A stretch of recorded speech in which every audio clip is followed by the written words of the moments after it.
Hey guys, welcome back to your channel Journey to Success।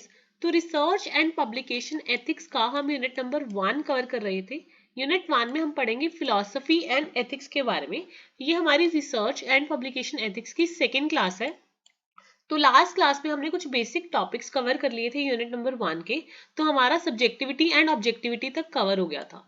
ठीक है, तो आज की हम क्लास में फोकस करने वाले हैं ऑन्टोलॉजी क्या होता है, एपिस्टेमोलॉजी क्या होता है, पॉजिटिविज्म, पोस्ट पॉजिटिविज्म क्या होता है।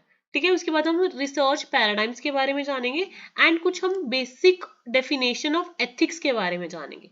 तो आज का हमारा बेसिक फोकस क्या रहने वाला है, ontology, epistemology, positivism, post positivism, research paradigms and कुछ बेसिक कंसेप्ट्स एथिक्स के। तो स्टार्ट करते हैं आज की हमारी ये वीडियो। तो सबसे पहले हमने लास्ट क्लास में सब्जेक्टिविटी एंड ऑब्जेक्टिविटी को कंप्लीट अच्छे से कवर कर लिया था। तो अभी आज की क्लास में हमारा फोकस रहने वाला है ऑन्टोलॉजी एंड एपिस्टेमोलॉजी। आपको अभी मीनिंग मैंने थोड़ा सा आइडिया दिया था इन दोनों का लास्ट वीडियो में। आज हम डिटेल में जानेंगे ऑन्टोलॉजी क्या होता है और एपिस्टेमोलॉजी क्या होता है। देखो, ऑन्टोलॉजी और एपिस्टेमो की मैंने प्रॉपर डेफिनेशन बेसिस पे, अलग अलग कैटेगरीज के बेसिस पे क्लासिफिकेशन करी हुई है कि इनमें क्या क्या डिफरेंस के पॉइंट्स बन सकते हैं।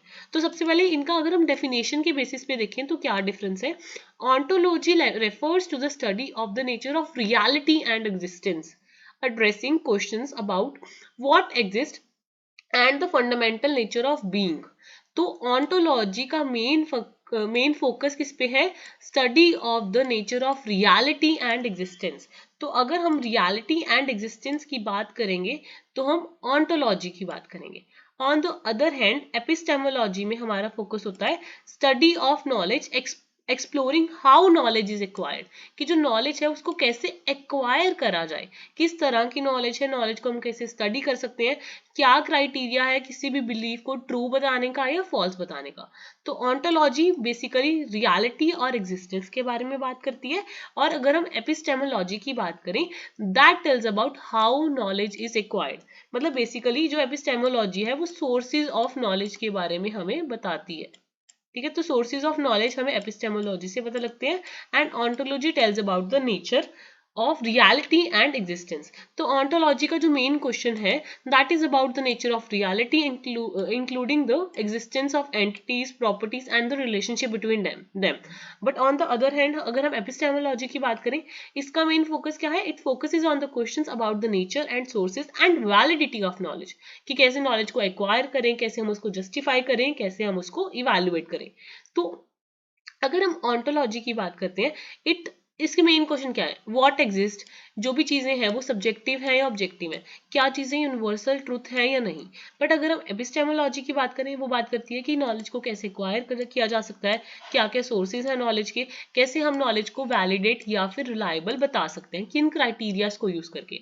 अब हम एक बहुत अच्छी सी एग्जाम्पल लेते हैं। ठीक है, फॉर एग्जाम्पल अगर हम ऑन्टोलॉजी की बात करें, in a study examining the nature of human consciousness, researchers may explore whether the consciousness is an emergent property of physical brain processes, कि वो materialistic ontology है या फिर एक fundamental aspect है reality का। तो वो डिपेंड कर सकता है कि वो क्राइटेरियाज ले रहे हैं कि चीजें रियलिटी बेस्ड है या फिर कोई और एक ऑलरेडी एग्जिस्टिंग है। अगर हम एपिस्टेमोलॉजी की बात करें, इसमें हमारा मेन फोकस क्या है कि हमने जो भी नॉलेज है उसको कैसे एक्वायर कर रहे हैं, क्या सोर्सेज हैं उसके। So for example in a research process investigating the impact of parental involvement on a student achievement, कि अगर कोई भी स्टूडेंट अचीव करता है उसमें पेरेंटल इन्वॉल्वमेंट कितना है, तो बहुत सारे क्वांटिटेटिव सर्वेस करवाए जा सकते हैं पेरेंटल इन्वॉल्वमेंट देखने के लिए। उसके बाद जो भी डाटा कलेक्ट होगा उसको स्टैटिस्टिकली एनालाइज किया जाएगा कि क्या रिलेशनशिप है स्टूडेंट के आउटकम्स की और पेरेंटल इन्वॉल्वमेंट की। तो इसमें हमने स्टेप बाय स्टेप क्या किया, नॉलेज को एक्वायर किया, देन उसके बाद नॉलेज को यूज किया, उसके बाद हमने नॉलेज की वैलिडिटी और रिलायबिलिटी चेक की। So this is an example of epistemology. तो इम्प्लीकेशन क्या है कि जो ऑन्टोलॉजिकल एजम्पशंस हैं that influences the researchers perspective on reality, guiding the choice of research questions, methodology and finding the interpretations. But अगर हम epistemological assumptions की बात करें, ये हमें बताता है कि नॉलेज को कैसे एक्वायर करना है, कौन से मेथड हैं जो नॉलेज रिसर्च को इफेक्ट करेंगे, और कैसे आपने इवैल्यूएट करने हैं अपने एविडेंसेस को और उनके बेसिस पे कंक्लूजन्स निकालना। तो इसमें आपको इतने सारे पॉइंट्स याद रखने की जरूरत नहीं है, बस आपको एक बेसिक डिफरेंस क्लियर होना चाहिए ऑन्टोलॉजी का, एपिस्टेमोलॉजी का। ऑन्टोलॉजी का बेसिकली मतलब है study of nature of reality and existence, and epistemology का मतलब है हाउ नॉलेज इज एक्वायर्ड, कैसे क्या नेचर है नॉलेज का, और कैसे आप बताओगे कि कोई भी बिलीफ ट्रू है या फिर फॉल्स है। थोड़ा सा आई होप सबको ऑन्टोलॉजी और एपिस्टेमोलॉजी का डिफरेंस क्लियर हो गया होगा। नेक्स्ट हम बात करते हैं पॉजिटिविज्म एंड पोस्ट पॉजिटिविज्म की। देखो ये थोड़े से टॉपिक ना बोरिंग है, इतना कुछ इनमें एक्सप्लेन करने वाला एज सच नहीं है, बट आपको बस हल्का सा मीनिंग क्लियर होना चाहिए ताकि आप उस क्वेश्चन को इलाबोरेट करके अपने आप एग्जाम में लिख सको, क्योंकि ये चीजें इतनी ज्यादा काम में आगे नहीं आने वाली हैं आपकी पीएचडी जर्नी में। थोड़ा सा आपको बेसिक इन टॉपिक्स के बारे में, मैं स्पेसिफिकली ऑन्टोलॉजी, पॉजिटिविज्म, पैराडाइम्स वगैरह की बात करूँ, ये इतने इंपॉर्टेंट टॉपिक्स आगे भी नहीं रहेंगे, बट यही जरूर है कि हमें सारी चीजों का एक ओवरव्यू होना चाहिए। ठीक है, अभी हम पॉजिटिविज्म एंड पोस्ट पॉजिटिविज्म की बात करते हैं। पॉजिटिविज्म क्या होता है एंड पोस्ट पॉजिटिविज्म क्या होता है। सबसे पहले हम डेफिनेशंस जानते हैं दोनों की। Positivism is a philosophical stance that emphasizes the importance of empirical evidences, objectivity and scientific method in acquiring knowledge। कि positivism में आप मेनली आपका फोकस क्या है कि क्या क्या empirical evidences हैं, क्या वो चीज़ों में objectivity है, और कौन से आप scientific methods यूज कर रहे हो किसी भी नॉलेज को एक्वायर करने के लिए। पोस्ट पॉजिटिविज्म क्या है, ये भी एक फिलोसॉफिकल पोजीशन है that acknowledge the limitation of positivism. अब पॉजिटिविज्म में ऑब्वियसली कुछ ना कुछ लिमिटेशंस रही होंगी, उन लिमिटेशंस के कारण ही एक नया कंसेप्ट इमर्ज हुआ, that is a post positivism. तो पोस्ट पॉजिटिविज्म ने क्या किया, जितनी भी लिमिटेशंस हैं पॉजिटिविज्म की उन सबको क्या किया, एक्नॉलेज किया और उनमें बेटर चीजें लगाई। इसमें पोस्ट पॉजिटिविज्म में एक एड ऑन पॉइंट क्या हो गया, but with an awareness of the role of theory, interpretation and social context in the shaping of research. तो पॉजिटिविज्म में हमारा मेन फोकस था एम्पेरिकल एविडेंसेस पर, ऑब्जेक्टिविटी पर, साइंटिफिक मेथड्स पर। बट पोस्ट पॉजिटिविज्म में क्या हुआ, साथ के साथ रोल ऑफ थ्योरी ऐड हो गया, इंटरप्रिटेशन ऐड हो गया एंड सोशल कंटेक्स्ट ऐड हो गया, कि इन चीजों का भी बहुत इंपॉर्टेंट रोल होता है रिसर्च में। सो इसका नेचर ऑफ रियलिटी क्या है पोस्ट पॉजिटिविज्म का, that reality is objective and exist independently of human perception। कि इसमें हम पॉजिटिविज्म में बस ये मान के चलते हैं कि जो रियलिटी है वही सच है और इसमें ह्यूमन परसेप्शन का कोई रोल नहीं है। तो पॉजिटिविज्म का क्या मेन फोकस होता है कि हर चीज क्या है, यूनिवर्सल लॉ है। ठीक है, but on the other hand अगर हम पोस्ट पॉजिटिविज्म की बात करें, ये कहते हैं कि reality is seen as an existing independent of human perception but acknowledges the influence of social context and interpretation. ये सोशल कंटेक्स्ट को भी कंसिडरेशन में लेके चलती है। Positivism, on the other hand, prioritizes only the empirical observation over the theory, but जो post positivism है इसमें और भी काफी चीजें कंसिडरेशन में ली जाती हैं। इसमें जो रिसर्च मेथड है पॉजिटिविस्ट में, ये ज्यादातर क्वांटिटेटिव होते हैं, जैसे सर्वे हो गया, एक्सपेरिमेंट्स वगैरह हो गया। बट पोस्ट पॉजिटिविज्म में मैंने आपको बताया कि जो सोशल कंटेक्स्ट है उसको भी कंसिडरेशन में लिया जाता है। तो इसमें क्वालिटेटिव मेथड्स तो पढ़े ही जाते हैं, साथ में क्वांटिटेटिव दोनों ही पढ़े जाते हैं। तो ज्यादातर इसमें जो अप्रोच यूज की जाती है that is a combination of the quantitative method and the qualitative method. अब एग्जाम्पल के थ्रू समझते हैं। For example, in a positivist study the effectiveness of a new medication की देखनी थी, तो उन्होंने बहुत सारे ट्रायल्स कराए। फॉर एग्जाम्पल, किसी भी मेडिकेशन का प्लेसेबो इफेक्ट देखना था तो उन्होंने बहुत सारे स्टैटिस्टिकल वो करवाए, तो उसमें क्या क्या डिफरेंसेस है उन्होंने ये सब देखा।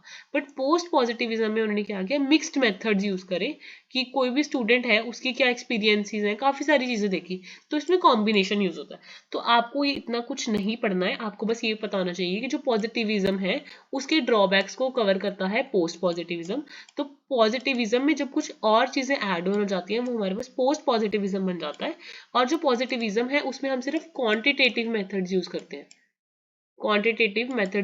हैं, बट जब हम पोस्ट पॉजिटिविज्म की बात करते हैं हम क्वालिटेटिव भी यूज करते हैं प्लस क्वांटिटेटिव भी यूज करते हैं। बस इसमें आप यही याद रखना। अब मैंने आपको 4 चीजें बताई हैं, मैं आपको ब्रीफ में बता रही हूँ। ऑन्टोलॉजी में आप nature of reality and existence देखते हो, एपिस्टेमोलॉजी में आप सोर्सेज ऑफ नॉलेज देखते हो और उस नॉलेज को कैसे एक्वायर करना है, सब कुछ उसका रियलिटी चेक करना, रिलायबिलिटी चेक करना, वैलिडिटी चेक करना। बस एक हमने ये छोटा सा कंसेप्ट किया। उसके अलावा हमने किया positivism and post positivism, positivism का एक्सटेंडेड वर्जन है पोस्ट पॉजिटिविज्म। पॉजिटिविज्म में हम जो मेथड्स यूज करते हैं वो ज्यादातर क्वांटिटेटिव बेस होते हैं, और पोस्ट पॉजिटिविज्म में जो हम डाटा लेते हैं वो क्वांटिटेटिव भी होता है, साथ ही साथ क्वालिटेटिव मेथड्स का भी कॉम्बिनेशन होता है, क्योंकि उसमें हम रोल ऑफ थ्योरी और सोशल कंटेक्स्ट को भी वेटेज देके चलते हैं। ठीक है, आई होप सबको ये दोनों कंसेप्ट क्लियर हो गए होंगे। अभी हमारा नेक्स्ट कंसेप्ट है रिसर्च पैराडाइम्स। रिसर्च पैराडाइम्स क्या होता है? इसके बाद हमारा नेक्स्ट टॉपिक है सिलेबस के अकॉर्डिंग रिसर्च पैराडाइम्स। ठीक है, ये थोड़े से ऐसे टेक्निकल से टॉपिक्स हैं, जैसे मैंने आपको पहले बताया। रिसर्च पैराडाइम्स क्या है? Research paradigms refers to the overarching framework that guides the research world view, कि रिसर्चर्स के क्या वर्ल्ड व्यू हैं, क्या बिलीव्स हैं, क्या अप्रोचेज हैं, कि की पूरी रिसर्च को कंडक्ट करनी है, तो उसका एक तरह से फ्रेमवर्क बताता है कि क्या आपके वर्ल्ड व्यू है, क्या बिलीव्स हैं, क्या अप्रोचेज हैं। सो इसमें क्या आएगा? ऑन्टोलॉजिकल अप्रोच, एपिस्टेमोलॉजिकल, क्या मेथोडोलॉजी यूज कर रहा है, प्रॉपर एक फाउंडेशनल फ्रेमवर्क तैयार कर देता है रिसर्चर के लिए, कि उसको पूरी रिसर्च समझ आ जाए और उसको कैसे रिसर्च कंडक्ट करानी है ये भी क्लियर हो जाए। सो research paradigm is like a framework. क्या है? फ्रेमवर्क है किसी भी रिसर्चर के लिए, फाउंडेशनल फ्रेमवर्क। ठीक है, so research paradigms shape the researcher's assumptions about the nature of reality, acquisition of knowledge and appropriate methods for the investigation phenomena. So research paradigms में क्या क्या चीजें आएंगी? positivism, empiricism, critical theory, pragmatism and postmodernism. So अगर आपको कोई भी question आता है रिसर्च पैराडाइम्स का, आप ये 5 चीजें समझा के आ सकते हो: positivism, empiricism, critical theory, pragmatism and post modernism.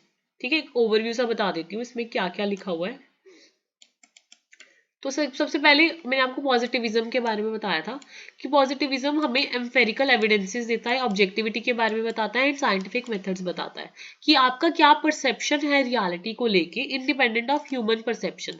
तो आप कैसे अनकवर करते हो यूनिवर्सल लॉज को, क्या आपकी ऑब्जर्वेशन है, मेजरमेंट है, एक्सपेरिमेंटेशन है। तो ज्यादातर हमने पॉजिटिविज्म में सीखा था कि हम क्वांटिटेटिव मेथड्स को ही इम्प्लॉय करते हैं, ताकि जो भी हमारे रिजल्ट्स आए उनको हम जनरलाइज कर सके और रेप्लीकेट कर पाए। तो हम इसमें पॉजिटिविज्म का पैराडाइम लगा के चलते हैं। इम्पेरेटिज्म क्या होता है? इंटरप्रेटिज्म क्या होता है? It focuses on the subjective understanding, मतलब उसका क्या मीनिंग निकल रहा है। तो ये एक तरह से हो गया हमारा पोस्ट पॉजिटिविज्म। इंटरप्रेटिविज्म क्या हो गया? हमारा पोस्ट पॉजिटिविज्म हो गया, कि इसमें हम सोशली कंस्ट्रक्ट कंटेक्स्ट डिपेंडेंट चीजों को भी लेके चलते हैं। तो इसमें हम क्वालिटेटिव मेथड्स पे भी फोकस करते हैं, कि क्योंकि देखो हर एक इंसान ना डिफरेंट होता है, हर एक की कम्प्लेक्सिटी डिफरेंट है, ह्यूमन बिहेवियर डिफरेंट है, बिलीव्स डिफरेंट है, एक्सपीरियंसेस डिफरेंट है, तो हम उनको भी कंसीडर कर लेते हैं। तो अगर आप उस बेसिस पर अपनी रिसर्च कर रहे हो तो आप कौन सा पैराडाइम यूज कर रहे हो? इंटरप्रेटिज्म यूज कर रहे हो। Next is critical theory. Critical theory में क्या है? It emphasis the critic of power structures, social inequalities, dominant ideologies. तो इसमें आप क्रिटिकल होकर चल रहे हो कि जो भी स्ट्रक्चर्स हैं, पावर स्ट्रक्चर्स चल रहे हैं, सोसाइटी में बहुत सारी इनइक्वालिटीज चल रही हैं, बहुत सारी अलग अलग आइडियोलॉजीज हैं, आप उनको भी अनकवर करने की कोशिश कर रहे हो। सोशल ऑपरेशन है, बहुत सारे सोसाइटल चेंजेस हैं। तो इसमें कॉम्बिनेशन ऑफ मेथड्स हो गया, क्वालिटेटिव का भी, क्वांटिटेटिव का भी। क्योंकि आपको पता है कोई ना कोई ग्रुप सोसाइटी में ऐसा होता है जो मार्जिनलाइज्ड होता है, एंड कोई ग्रुप होता है जो डोमिनेंट होता है। तो उन सबके डिफरेंसेस होते हैं, तो आप उनको भी कंसीडर लेके चलते हो। नेक्स्ट आ गया प्रेगमेटिज्म। प्रेगमेटिज्म में आप एक और पॉइंट ऐड कर देते हो, you emphasis on the practicality and the utility of knowledge addressing the real world problems. तो प्रेगमेटिज्म में आप रियल वर्ल्ड प्रॉब्लम्स को कैसे, उन सब चीजों को अप्लाई करना है इन द रियल वर्ल्ड, तो आप उसको करते हो। इसमें आप मिक्स मेथड अप्रोच तो यूज करते ही हो, साथ में ही आप इन्फॉर्म्ड प्रैक्टिकल डिसीजन मेकिंग भी करते हो। तो सबसे पहले हम इसमें क्या करते हैं, स्टेप बाय स्टेप चलते हैं। आप पॉजिटिविज्म में तो सिर्फ चीजों को ऑब्जेक्टिवली देख रहे हो, इंटरप्रेटिज्म में आप क्या कर रहे हो, आप उनका मीनिंग इंटरप्रेट करना स्टार्ट कर देते हो। क्रिटिकल थ्योरी में आप जो भी इनइक्वालिटीज हैं, पावर स्ट्रक्चर में चेंजेस हैं, आइडियोलॉजीज हैं, उनको भी कंसीडर करते हो। प्रेगमेटिज्म में नेक्स्ट अप्रोच आ गया, रियल वर्ल्ड में वो सब चीजें कैसी हैं उसको भी कंसीडर करते हो। पोस्ट मॉडर्निज्म में क्या आ गया, इसमें हम और भी एक नेक्स्ट स्टेप आगे चले जाते हैं। इसमें हम कंटिंजेंट नेचर ऑफ रियलिटी को कंसीडर करते हैं। जो पोस्ट मॉडर्निज्म है, it challenges the traditional notions of truth, objectivity and certainty. इसमें आप बहुत सारी चीजें, बहुत सारे डाइवर्स पर्सपेक्टिव्स, सब्जेक्टिव इंटरप्रिटेशन सबको कंसीडर करके चलते हो, रिवील करते हो सारी चीजें एंड हाईलाइट करते हो प्लुरैलिटी ऑफ ट्रुथ्स कि बहुत सारी चीजें सही हो सकती हैं, truth can be plural as well, and emphasise the context and contingent nature of reality. So अगर आपको पैराडाइम्स आ गया, आप बेसिकली ये बताओगे कि जो रिसर्च पैराडाइम्स है, इट्स लाइक अ फ्रेमवर्क जो रिसर्चर को पूरी तरह से गाइड करता है कि जो रिसर्चर का व्यू है, बिलीव्स है, वो अप्रोचेज है, वो कौन सी है। वो सिर्फ पॉजिटिविज्म वे से सोच रहा है या उससे बढ़कर इंटरप्रेटिज्म के अप्रोच से सोच रहा है, या फिर वो क्रिटिकल थ्योरी अप्लाई कर रहा है, या फिर वो रियल वर्ल्ड को भी कंसीडर कर रहा है, मतलब प्रैग्मेटिज्म पैराडाइम यूज कर रहा है, या फिर वो पोस्ट मॉडर्निज्म पैराडाइम यूज कर रहा है, मतलब जिसमें वो काफी सारी चीजों को यूज कर रहा है।